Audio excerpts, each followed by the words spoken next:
সুন্দর একটা মেসেজ ছিল, এন্ডে একটা চমকও আছে। সেই চমকটা নিয়ে বেশি কিছু বলবো না, আমি সবগুলো ফিল্মের জন্যই অনেক অনেক শুভকামনা। বাংলাদেশি ফিল্মের ক্ষেত্রেও আসলে এখন থ্রিলার জনরাটা অনেক বেশি মানে বানানো হচ্ছে এবং অডিয়েন্স রিয়াকশনটাও ভালো পাচ্ছে।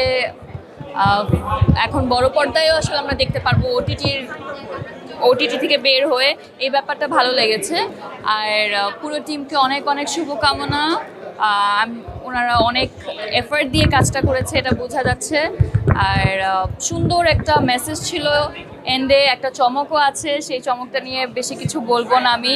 দর্শক আপনারা সবাই আশা করব যেদিন আসলে হলে রিলিজ পাবে আপনারা আসবেন, দেখবেন এবং ভালো লাগলে অবশ্যই সেটা নিয়ে ছোট্ট করে একটা রিভিউ দিবেন ফেসবুকে, যাতে আপনার ফ্রেন্ড ফ্যামিলি যারাই আছে তারাও আসলে এই ফিল্মের ব্যাপারে জানতে পারে। আর শুধুমাত্র এই ফিল্ম না, বেশ কিছু ফিল্ম বের হচ্ছে ঈদে, সবগুলো ফিল্মের জন্যই অনেক অনেক শুভকামনা।